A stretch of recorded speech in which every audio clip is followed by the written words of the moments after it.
Si vous avez déjà redouté de vous faire agresser dans la rue, ou bien qu'un voleur pénètre chez vous, imaginez les craintes que vous auriez si vous étiez l'une des personnes les plus riches ou puissantes au monde. Ces personnalités peuvent dépenser des milliards d'euros pour se protéger des menaces extérieures. Et aujourd'hui, nous allons voir ensemble celles qui sont le mieux protégées dans le monde. Quoi qu'il en soit, bonjour à tous, c'est Monsieur Faucon et on se retrouve pour voir les personnes les plus protégées au monde.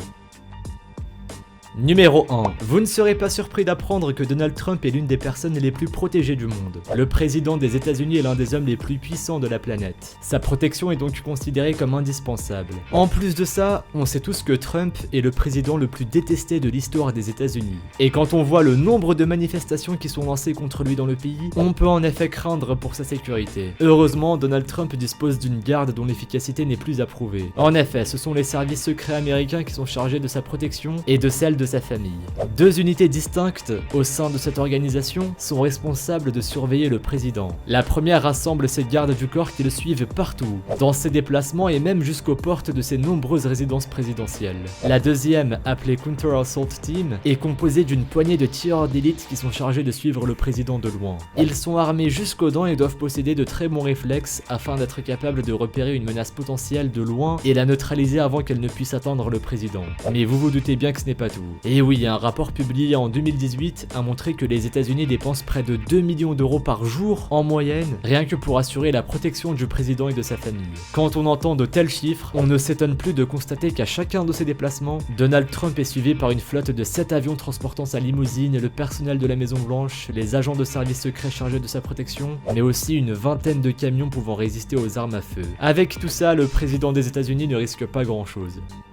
Numéro 2. La reine Elisabeth II est elle aussi placée sous très haute protection. Elle est non seulement la reine du Royaume-Uni, mais aussi des 15 royaumes du Commonwealth, dont fait partie par exemple l'Australie, la Nouvelle-Zélande, le Canada ou encore la Jamaïque. Son rôle dans le monde est donc très important, d'autant plus qu'elle est le symbole de l'Empire britannique et le chef du pouvoir exécutif. En plus de l'importance de ses fonctions, la reine Elisabeth a de bonnes raisons de vouloir renforcer sa protection. En effet, elle a déjà été la cible de 2 tentatives d'assassinat, en 1970 et en 1981, lors de déplacements en Australie et en Nouvelle-Zélande. Comme Donald Trump, la reine Elisabeth est donc surveillée en permanence par 2 unités distinctes. Si vous êtes déjà allé à Londres, vous avez forcément déjà rencontré les soldats de la garde royale qui sont postés 7 jours sur 7 et 24 heures sur 24 devant le palais résidentiel de la reine Buckingham Palace. L'uniforme et la coiffe de ces soldats sont devenus un symbole dans le monde entier et d'ailleurs tous les touristes se pressent autour du Buckingham Palace pour les apercevoir. Les soldats de la garde royale sont chargés de veiller sur la reine et ses nombreuses résidences à Londres et en dehors de Londres. Il s'agit bel et bien d'une unité militaire. Ils sont donc sélectionnés de manière très stricte. Et oui, les candidats à ce poste à haute responsabilité doivent réussir les mêmes tests pour entrer dans l'armée britannique. La deuxième unité chargée de protéger la reine Elisabeth II n'est pas militaire, mais elle fait partie de la police métropolitaine de Londres. Cette unité de protection est non seulement responsable de la reine, mais aussi de toute la famille royale et des chefs d'État étrangers en déplacement à Londres. Pour faire partie de cette organisation, il faut impérativement avoir eu une expérience significative dans la police, avoir une condition physique exemplaire et être habile avec des armes à feu. Et comme si cela ne suffisait pas, les tests d'entrée évaluent aussi la personnalité des candidats. En effet, les futurs protecteurs de la reine doivent démontrer une force d'esprit qui leur permettra de porter une aussi lourde responsabilité sans aucun mal. Numéro 3. On continue avec un autre chef d'État qui fait partie des personnes les plus protégées au monde. Il s'agit du pape François, qui est à la fois chef de l'État du Vatican et le plus haut représentant de l'Église catholique. Après la tentative d'assassinat de son prédécesseur le pape Jean-Paul II en 1981, la sécurité du palais du Vatican et de ses occupants a été renforcée. C'est la garde pontificale suisse qui assure leur surveillance. Cette unité de protection existe depuis plus de 500 ans, mais en l'absence de guerre, leur rôle était devenu très minime, surtout traditionnel. Depuis 1981, la protection du pape n'est plus prise autant à la légère. Ainsi, le pape François est suivi dans tous ses déplacements par la garde pontificale suisse, et celle-ci est lourdement armée. Les gardes disposent chacun d'une arme à feu, mais ils ont aussi conservé la hallebarde, une arme traditionnelle. À titre d'exemple, lorsque le pape s'est déplacé en Irlande en 2018, sa protection a coûté plusieurs dizaines de millions d'euros. Et ce n'est pas étonnant, le chef d'État était accompagné par ses gardes mais aussi par des soldats de l'armée et un soutien aérien. Autant vous dire qu'à un tel prix, on peut être soulagé qu'il ne lui soit rien arrivé.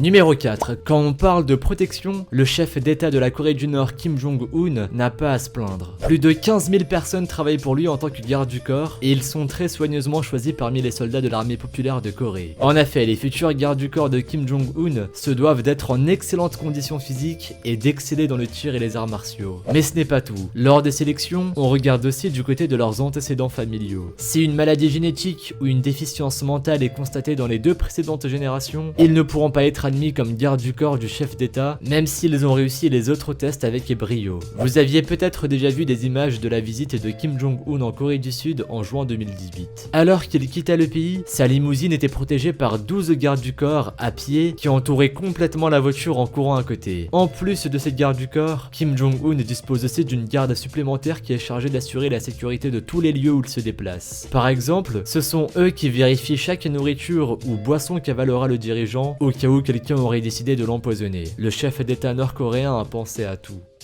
Numéro 5. Les chefs d'état ne sont pas les seuls à bénéficier d'une protection très stricte. La star Kim Kardashian et sa famille ont eux aussi les moyens de se payer une garde rapprochée. Alors pourquoi s'en priver? C'est en 2016 que Kim Kardashian a décidé d'investir plus d'argent dans sa propre protection et celle de sa famille. Cette année-là, la star avait été retenue en otage dans sa chambre d'hôtel à Paris et après l'avoir menacée, ses ravisseurs étaient repartis en emportant des bijoux valant au total plusieurs millions de dollars. À cette époque, Kim Kardashian était déjà sous la protection d'une équipe, mais suite à cet incident, ceux-ci ont été jugés au tribunal et condamnés à verser 6,1 millions de dollars de dédommagement à leur patronne. Vous vous en doutez, Kim Kardashian a ensuite changé de garde du corps. Elle est même allée jusqu'à dépenser des millions de dollars pour renforcer les systèmes de sécurité de sa maison familiale, pourtant déjà placée dans un quartier fermé ultra sécurisé en Californie. La maison est en effet truffée des dernières technologies en matière de caméras, de détecteurs de mouvement et d'alarmes. En plus de ça, des gardes armés patrouillent en permanence autour de la maison, prêts à neutraliser le moindre intrus qui oserait s'approcher. Et malgré toutes ces précautions, la famille Kardashian a aussi installé une chambre forte à l'intérieur de la maison, où ils pourraient se réfugier pour rester à l'abri en cas d'une éventuelle attaque. Cela peut paraître démesuré, mais après tout, Kim Kardashian peut se le permettre. Numéro 6. Certains ont déjà entendu parler de Cambridge Analytica, un scandale laissant entendre que Facebook aurait vendu les données personnelles de ses utilisateurs. Après cette affaire, certains internautes et plus particulièrement des utilisateurs de Facebook ont eu un discours violent à l'égard du réseau social. La société a alors décidé de renforcer drastiquement la protection de son PDG Mark Zuckerberg. Ainsi, le chef d'entreprise et sa famille sont surveillés en permanence par des gardes du corps. En plus de ça, leur maison et le bureau de Mark Zuckerberg sont équipés de systèmes de sécurité de pointe. Mais lors de ses déplacements et vacances, le PDG de Facebook est accompagné de gardes du corps responsables de sa protection. Bien sûr, tout cela a un coût, et c'est Facebook qui paye. Rien qu'en 2017, le budget consacré à la sécurité de Mark Zuckerberg s'est élevé à 9 millions de dollars.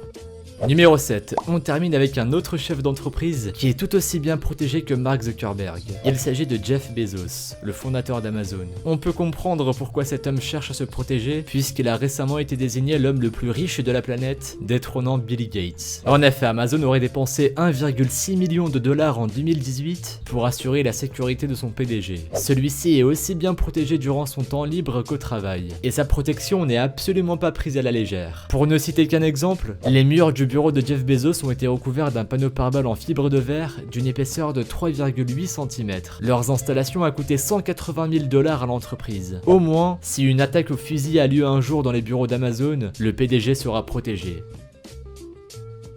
Merci à vous d'avoir regardé cette vidéo. Si celle-ci vous a plu et que vous avez appris de nouvelles choses, n'hésitez pas à laisser un petit pouce bleu, un commentaire et à vous abonner si ce n'est pas déjà fait. Pensez aussi à activer les notifications en cliquant sur la petite cloche pour être au courant des sorties des prochaines vidéos. Et si vous voulez en voir plus, suivez-nous sur Instagram et sur Twitter. Les liens sont dans la description. Vous pourrez y retrouver davantage sur des événements insolites ou bien même sur des phénomènes paranormaux. Bref, je vous dis à la prochaine pour une nouvelle vidéo. Salut à tous!